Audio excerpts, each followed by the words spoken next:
आपकी क्लास में प्रश्नावली 5.3 जो अब कल से कर रहे थे उसमें बचे हुए सवाल पूरे करने जा रहे हैं।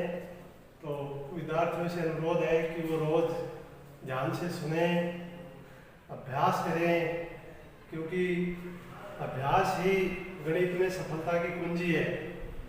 तो प्रत्येक प्रश्न को जिस तरह से हम समझाते हुए आगे बढ़ रहे हैं, विद्यार्थियों से उम्मीद करते हैं कि वो अपने घर पर बैठकर अपनी रफ कॉपी में इन सवालों को मिलाएं और हल करें। तो अब आगे समझने के लिए आज का हमारा जो पहला प्रश्न है और प्रश्नावली का 6वां प्रश्न है, छठा प्रश्न, वो है कि श्रेणी का प्रथम पद और अंतिम पद हमें दिया हुआ है 17 और 350, सार्वअंतर दिया हुआ है 9। तो हमें पदों की संख्या अर्थात n और श्रेणी का योग SN ज्ञात करना है। तो इस प्रश्न को पढ़ने के बाद में हमें कुछ चीज़ें जो समझ में आती हैं उनको हमें लिखना है, क्योंकि हमें ये प्रश्नावली पढ़ते हुए काफ़ी दिन हो गए।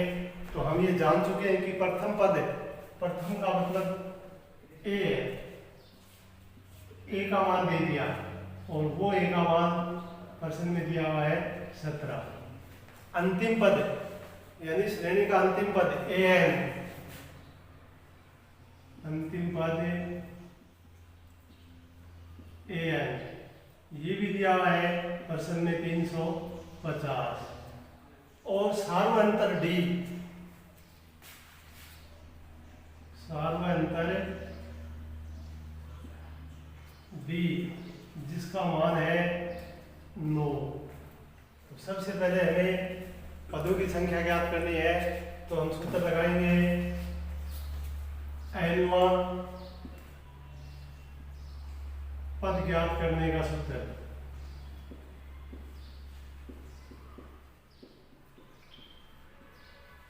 और वो होता है an बराबर a प्लस n-1 गुणा d।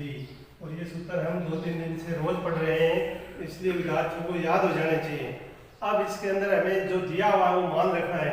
जैसे हम गौर करें कि an का मान प्रश्न में दिया हुआ है 350 बराबर a का मान दिया हुआ है 17 प्लस n हमें ज्ञात करना है और d का मान दिया हुआ है 9। इस तरह से सूत्र में हम दिए गए मानों को व्यवस्थित क्रम में रखेंगे, फिर इसको हल करेंगे, संख्या को संख्या के पास लेके आएंगे। तो 350 17 पक्षांतरण होकर माइनस हो जाएगा, n-1 गुणा 9 इधर बच जाएगा। इस तरह से इसको घटाएंगे और जो आंसर आएगा, जो गुणा में चीज है वो भाग में आ जाएगी, अर्थात 9 का भाग लगेगा। जब इसको घटाते हैं तो हम देखते हैं कि 333 बच रहे हैं और उसके बटे में 9 आ जाएगा और बराबर में n-1। अब 333 में 9 का भाग लेके देखेंगे तो 9 का पाढ़ा बोलते हैं। तो 9 की 27 3 बार गया और फिर 6 बचते हैं तो 63 हो जाएंगे। तो 7 बार में पूरा पूरा भाग 63, 9 7 63, अर्थात 37 बार ये भाग चला गया। तो यहाँ से हमें अब n का मान प्राप्त होगा कि n बराबर 37 और एक ये माइनस वाला जुड़ जाएगा तो 38 हो जाएगा, n बराबर 38। तो ये था इसका nवां पद। अब इसमें पूछा है योग, तो योग के लिए सूत्र है, जब योग का सूत्र भी जब अंतिम पद दिया हुआ होता है तो बार बार बता रहे हैं, कल भी बताया था कि उसका एक छोटा सूत्र होता है a प्लस an। an को हम l भी कहते हैं, लेकिन सूत्र में हमने an के रूप में लिखा है, मान भी an के रूप में लिखा है, इसलिए हम an लिख देंगे यहाँ पर l की बजाय। तो n का मान हमारे पास में अब आ गया 38, a का मान 17 और an का मान 350। फिर हम देख रहे हैं कि ये जो 38 है ये 2 के पहाड़े से कटता है तो काट सकते हैं 19 बार, और इसका जोड़ कर देंगे तो ये जोड़ इनका आ रहा है, ये देखिए 0 में 7 जोड़ दिया 7, 5 और 1 6, 3 का 3 अर्थात 367। अब इसका गुणा करेंगे तो वो 38 पदों का योग आएगा। अब गुणा करेंगे तो इधर गुणा करके देखते हैं, 3 6 7 है, इसको 19 से गुणा करें, 9 से 9 7 63, असल 6 54, 9 6 54 और 6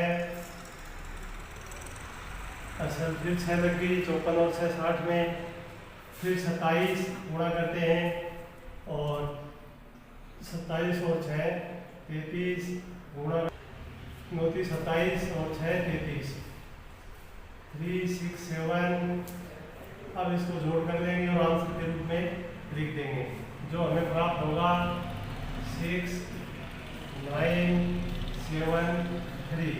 तो ये हमारे श्रेणी के 38 पदों का योग आया। अतः श्रेणी के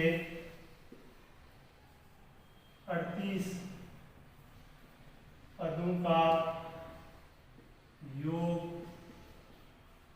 बराबर 6973 होगा। इस तरह से ये हमने छठा सवाल और आज की क्लास का पहला सवाल हल किया है।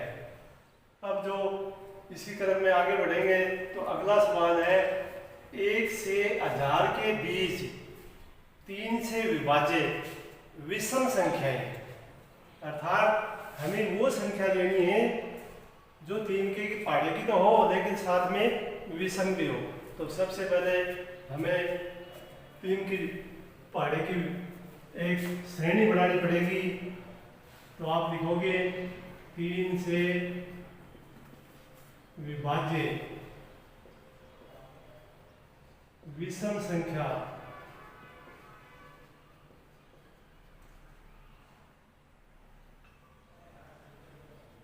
और वो होंगी पहली तो 3, फिर 3 के बारे में 6 आता है, 6 विषम होती नहीं है तो लेंगे 9, फिर 15। इस तरह से लेते हुए लास्ट में जो संख्या आएगी वो आएगी 999। यानी प्रश्न को पढ़ते हुए हमें अपने व्यवहारिक ज्ञान का प्रयोग करते हुए ये जानना पड़ेगा कि हमें सिर्फ वो संख्याएं लेनी हैं जो 3 के पहाड़े की हैं और साथ में विषम भी हैं। 3 के पहाड़े में 6 भी आता है, 12 भी आता है, वो हमने नहीं ली क्योंकि प्रश्न में साफ दिया हुआ कि विषम संख्याएं ही आपको लेनी है।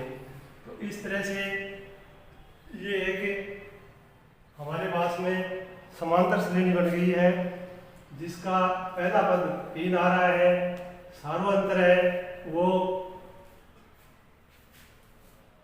इनका जो अंतर है वो 6 का चल रहा है। तो हम लिखेंगे प्रथम पद बराबर 3 अर्थात ए का मान 3 और डी का मान जो सार्वअंतर है वो 9 - 3 यानी 6 आ जाएगा। और अंतिम पद जो आ रहा है वो है 999। तो सबसे पहले हम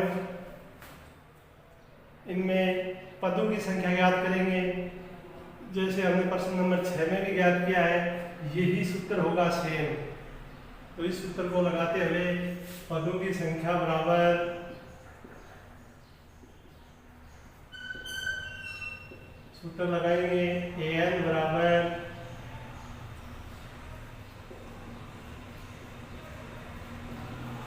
a प्लस n-1 गुणा डी। an का मान 999, a की जगह 3, n हमें ज्ञात करना है और d की जगह 6। इस तरह से लिखेंगे। फिर हम देखते हैं 3 को इधर ले आएंगे, अपसांतरण कर देंगे तो कम हो जाएगा और 6 से भाग दे देंगे अर्थात 999 - 3 बराबर n-1 गुणा 6। तो यहाँ पर बच गए 996, भाग देना है 6 का और बराबर में बच जाएगा n-1। 6 का भाग दे रहे हैं, 6 का 6 39 हो गए तो 6 आ जाएगा 36, 39 और 36 में 3 का फर्क 3 के आगे 6 उतारेंगे तो फिर 36, अर्थात फिर 6 बार जाएगा। इस तरह से n बराबर हो गया 166 प्लस 1 168। ये हमारे वो पद आ गए 167, ये n का मान आ गया। अब हमें इसका योग ज्ञात करना है, अर्थात 1 से 1000 तक विषम संख्याओं का योग।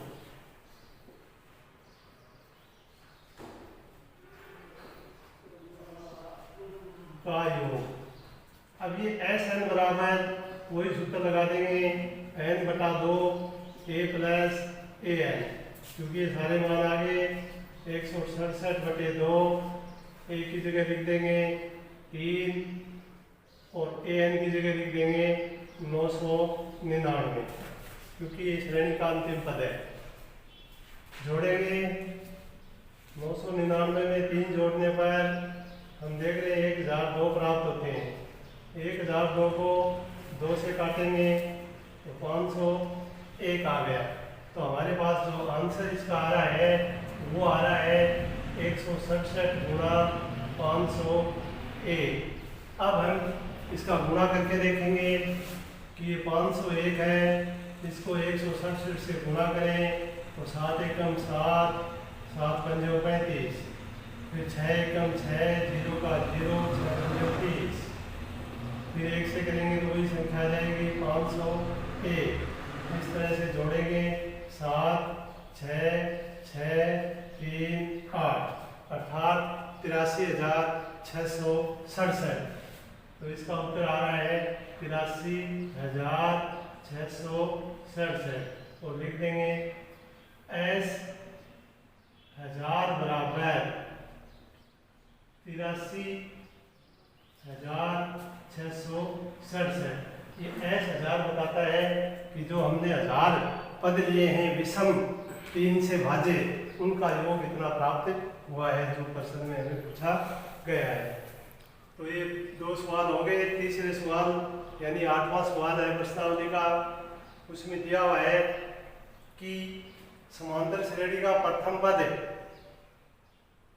8 है, यहाँ छपा नहीं इसलिए प्रथम पद 8 है, nवां पद 33 है और n पदों का योग 125 है।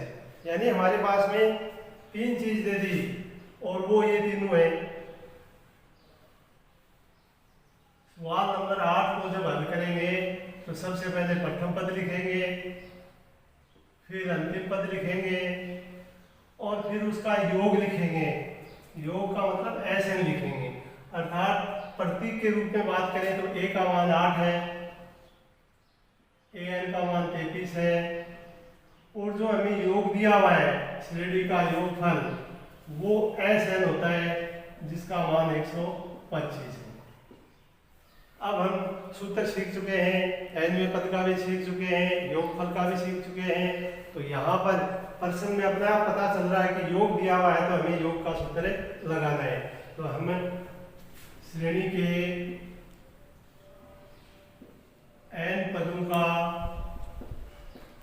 योग अर्थात SN बराबर n बटा 2 a प्लस an, इस सूत्र का प्रयोग करेंगे। इसी सूत्र का प्रयोग क्यों किया? क्योंकि हमें प्रश्न से ध्यान पड़ रहा है इस चीज का कि a का मान दिया हुआ है और an का मान दिया हुआ है और SN का मान भी दिया हुआ है, तो हमें n ज्ञात हो जाएगा। तो SN की जगह लिखेंगे 125, n हमें ज्ञात करना है, a की जगह लिखेंगे 8 और an की जगह 33। फिर हम 8 और 33 को जोड़ेंगे तो ये आ जाएगा 41। अब हमें n ज्ञात करना है, तो n के साथ की जो संख्या है जो गुणा में है वो तो भाग में आ जाएगी, जो भाग में है वो गुणा में चली जाएगी। तो इस तरह से ये हमारे पास में आ रहा है 41, n बराबर 125 25 गुणा 2। अब ये जो संख्या थी इसमें तो हम देख रहे हैं कि इस सूत्र में n बटा 2 a प्लस n में जब मान लिख रहे हैं तो ये मान एस एन का हमें क्वेश्चन में 123 दिया हुआ है। तो 123 एस एन की जगह n ज्ञात करना है, a की जगह 8 और n की जगह 33। तो हम आगे बढ़ते हैं, तो हम जोड़ रहे हैं कि 8 और 33 41 हो चुके हैं। अब इस 41 का 123 गुणा 2 अर्थात 246 इसके अंदर भाग देंगे, और जब इसको भाग देते हैं तो ये पूरा 6 बार जाता है। अतः इसमें जो संख्या है पदों की वो 6 प्राप्त हो गई। अब हमें इसका सार्वअंतर ज्ञात करना है। तो सार्वअंतर ज्ञात करने के लिए nवें पद का सूत्र लगाएंगे।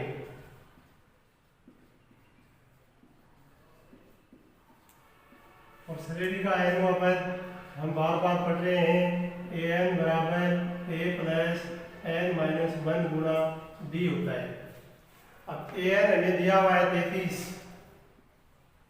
a भी दिया हुआ है 8 प्लस n का मान अभी हमने ज्ञात कर लिया है वो है 6।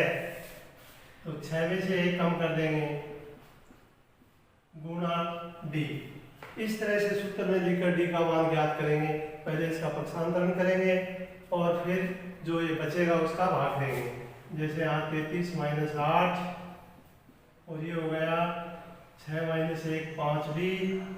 33 में से 8 गए तो 25 बच गए, और d बराबर 25 बटा 5 अर्थात d का जो मान है वो 5 होगा, क्योंकि 5 का पहाड़ा 25 में जो भाग लगाते हैं तो 5 बार जाता है, इसलिए d का मान 5 होगा। अतः हम उत्तर लिख देंगे, अतः पदों की संख्या श्रेणी के पदों की संख्या यानी n जो आया है वो 6 है, तथा सार्वअंतर हमने देखा अभी निकाला कि 5 है। इस तरह से ये सवाल आपका 8वां सवाल पूरा होता है। इसी क्रम में प्रश्नावली के लास्ट छोर की ओर बढ़ रहे हैं। 9वां सवाल है कि 280 रुपये की राशि की 4 पुरस्कार, यानी हमारे पास 280 रुपये उनके 4 पुरस्कार बनाने हैं, और उसमें दे दिया कि इस तरह से बनाने की प्रथम पुरस्कार आगे के जो ठीक पुरस्कार है वो उनसे 20 कम है पड़ते। यानी पहला अगर हमारे पास में जो भी है, दूसरा उससे 20 कम होगा, तीसरा उससे 20 कम होगा, चौथा उससे 20 कम होगा। तो हमें पता नहीं है कितना है, तो हम इसको एक श्रेणी के रूप में मान लेंगे कि माना जो हमारा प्रथम पुरस्कार है वो x है, तो अगला हो जाएगा x माइनस 20, उससे अगला हो जाएगा x माइनस 60, और उससे अगला हो जाएगा x माइनस 80। तो इस तरह से हम श्रेणी के रूप में इसको बनाएंगे। तो 9वें सवाल का हल है, माना प्रथम पुरस्कार बराबर x,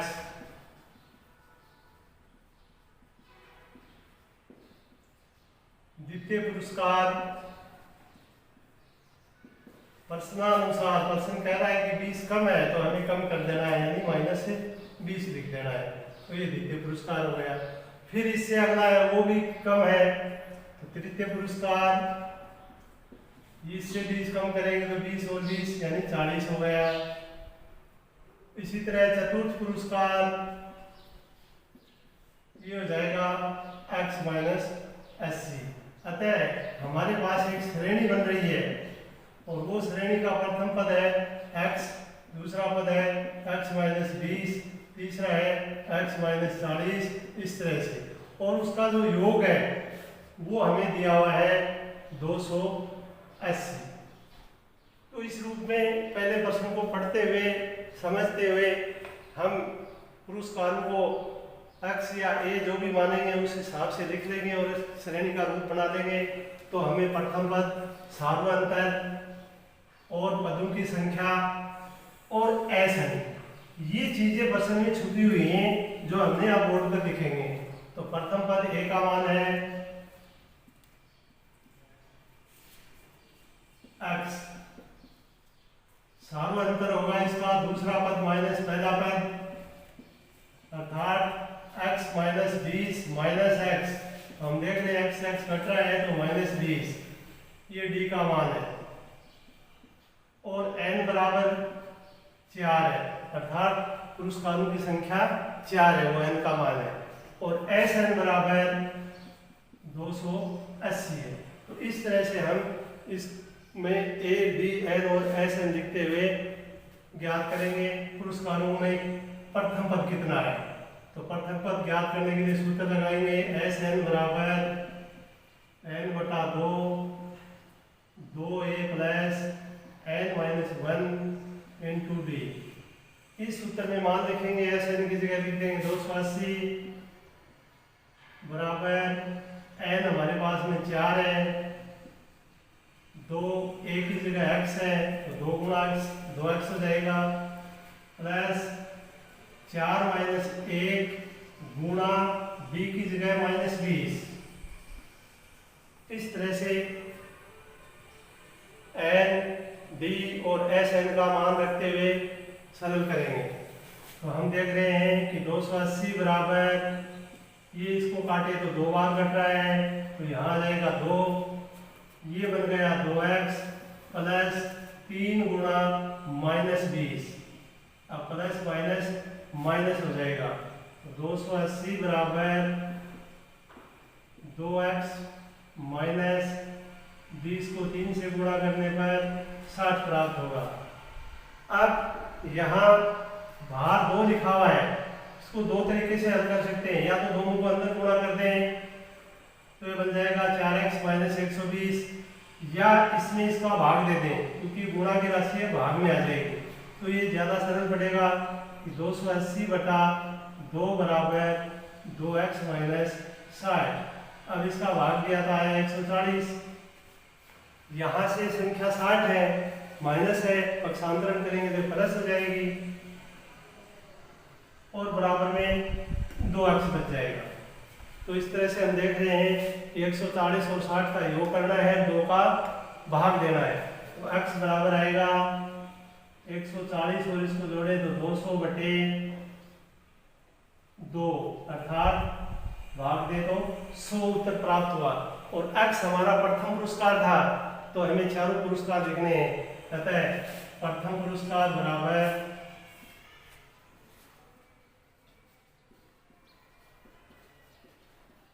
100 रुपये। इसी तरह द्वितीय, अब हमने देखा कि हर पुरस्कार 20-20 रुपये कम है तो x की जगह अगर हम 100 लिखते हुए इनको सरल करेंगे तो हमें इनके मान प्राप्त हो रहे हैं। 20 कम करेंगे तो द्वितीय पुरस्कार 80 रुपये, तृतीय पुरस्कार 60 रुपये और चतुर्थ जो पुरस्कार है वो होगा 40 रुपये। इस तरह से चारों पुरस्कारों के मान हमें प्राप्त हो गए हैं। यदि हम इनको जोड़ना चाहें तो इनका योग वही होगा जो अपने प्रश्न में दिया हुआ है, अर्थात 280 होगा। तो इस तरह से सवाल नंबर 9 पूरा हो गया। अब प्रश्नावली का अंतिम सवाल, उसको पहले समझेंगे क्या लिखा हुआ है, उस पर गौर करेंगे। भाषा पर साफ साफ लिखा हुआ है कि एक टेलीविजन सेट कोई कंपनी है, वो एक वर्ष में तो तीसरे वर्ष में तो बनाती है 600 टीवी और 7वें वर्ष में बनाती है 700 टीवी। इस तरह से एक समान संख्या के रूप में वो बनाती है। तो वो हमें पूछना चाहती है कि प्रथम वर्ष का उत्पादन उसका क्या है, 10वें वर्ष का उत्पादन क्या है और 7 वर्षों का कुल उत्पादन क्या है। तो कहने का अर्थ क्या हुआ कि हम प्रश्नावली के अंत में आ गए तो हमें पता होना चाहिए प्रथम वर्ष का मतलब ए है, यानी ए का जो आंसर आएगा वो इसका आंसर होगा। फिर 10वें का मतलब होता है ए प्लस 9D, तो ए प्लस नो डी का जो आंसर आएगा वो इसका आंसर होगा। और फिर हम योगफल का सूत्र लगाएंगे, उसमें n का मान 7 लिखेंगे, a और d का मान हम ज्ञात करके लिखेंगे, तो हमें कुल 7 वर्षों का कुल उत्पादन आ जाएगा। तो हम प्रश्नावली 5.2 में ये अच्छी तरह जान चुके हैं कि तीसरे वर्ष अर्थात जो श्रेणी का तीसरा पद है उसका जो सूत्र होता है वो a प्लस 2d होता है। तो a प्लस 2d का मान दे दिया। और इसी तरह 7वां a प्लस 6d होता है। तो हम लिखेंगे माना श्रेणी का प्रथम पद a व सार्वंतर d हो तो ये a3 बराबर होगा a प्लस 2d और इसका मान हमें दिया हुआ है a प्लस 2d, इसका मान है 600। ये एक समीकरण बन गया प्रश्न से। इसी तरह हमने प्रश्न को आगे पढ़ा कि 7वां वर्ष यानी A7 का मतलब हुआ a प्लस 6d और a प्लस 6d इसका मान हमें दे दिया 700। इस तरह से हमारे पास में 2 समीकरण मिल गए जो हमने पीछे की प्रश्नावली में भी सीखे हैं कि समीकरण से a और d का मान कैसे ज्ञात किया जाता है। वही तरीका फिर आ रहा है। तो ध्यान देंगे कि दोनों में a समान है, तो हम घटाएंगे तो a से a कट जाएगा और d का उत्तर आ जाएगा। अर्थात समीकरण 1 में से समीकरण 2 घटाने पर घटाने से पहले उनका चिन्ह बदलते हैं। तो a से तो a कट रहा है, ये समीकरण 1 और ये 2 हम देख रहे हैं प्लस माइनस बराबर की संख्या है तो कट गई। अगर d पर गौर करें तो यहाँ पर 2 है और यहाँ पर 6 है, तो यहाँ बचता है माइनस का 4d। इसी तरह संख्या पर गौर करें तो 700 और 600 है, लेकिन 700 बड़ी है तो बड़ी का चिन्ह आएगा अर्थात माइनस का 100 बचेगा। अब दोनों तरफ माइनस आ गया तो माइनस से माइनस कैंसिल करते हुए आगे चलेंगे तो d बराबर आ जाएगा 100/4 बराबर 25। ये मान समीकरण 1 में रख देंगे। ये मान समीकरण 1 में रखने पर अर्थात d का जो आंसर आ रहा है वो समीकरण 1 में रखते हुए उसको हल करेंगे तो a का मान प्राप्त हो जाएगा। जैसे समीकरण है a प्लस 2d बराबर 600, तो a प्लस d का मान आ गया 25 बराबर 600। 25 को 2 से गुणा करेंगे तो 50 होता है, सभी जानते हैं। अब ये 50 इधर जाएगा तो माइनस में आ जाएगा पक्षांतरण करने के बाद। तो पक्षांतरण करने के बाद जब ये माइनस में आया तो a का उत्तर आ गया 550। अर्थात हमें प्रश्न की पहली बात प्राप्त हो गई जो पूछ रहा है। वो पूछ रहा है कि प्रथम वर्ष में उत्पादन कितना है। तो प्रथम वर्ष हमने a माना था तो a का मान आ गया 550। अतः प्रथम वर्ष का उत्पादन बराबर 550। और ये उत्पादन टीवी का है तो आगे टीवी लगा सकते हैं कि 550 टीवी। दूसरा पूछा गया है 10वें वर्ष का उत्पादन, तो इसका सूत्र होता है a प्लस 9d, जो दोनों ही मान हमें मालूम है। a का मान 550, d का मान 25। अर्थात यहाँ पर a की जगह 550 प्लस 9 इंटू डी की जगह 25, तो ये आ रहा है 550 प्लस 25 को 9 से गुणा करने पर आएगा 225। दोनों का जोड़ करेंगे तो जोड़ आ रहा है 775। अर्थात 10वें वर्ष का जो उत्पादन आ रहा है वो हमारा है 775।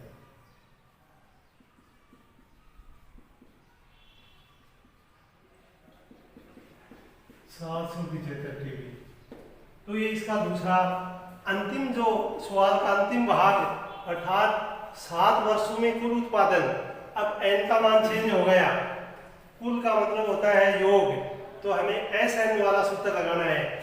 इस प्रश्न को ज्ञात करने के लिए A वही रहेगा अर्थात 550 रहेगा, B वही अर्थात जो हमने ज्ञात किए हैं 25 रहेगा, n का मान जो आ रहा है वो 7 आएगा।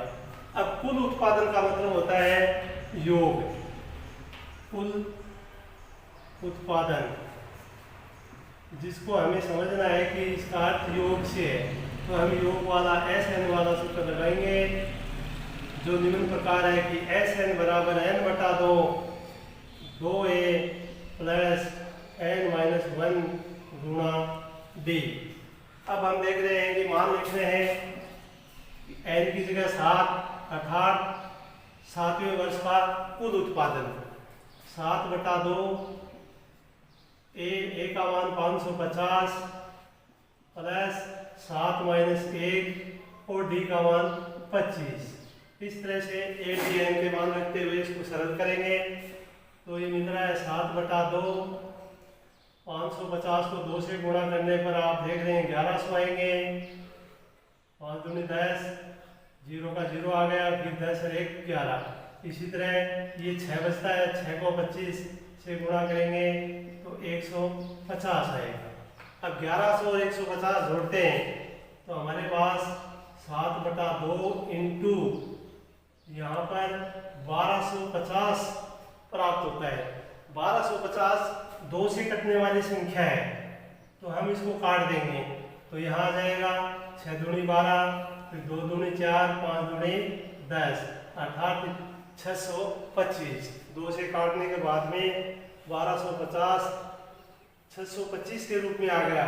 अब इस 625 को आपको 7 से गुणा करना है, वो 7वें वर्ष का उत्पादन आएगा। तो 7वें वर्ष का उत्पादन, अब इसको गुणा करेंगे तो ये आ रहा है 4375, अर्थात हमें गुणा किया हमने तो इस तरह से आया 35 3 14 और 3 17 और 42 और 1 43। तो इस तरह से इतने टीवी हैं वो 7वें वर्ष में उनका कुल उत्पादन 7 वर्षों तक होगा।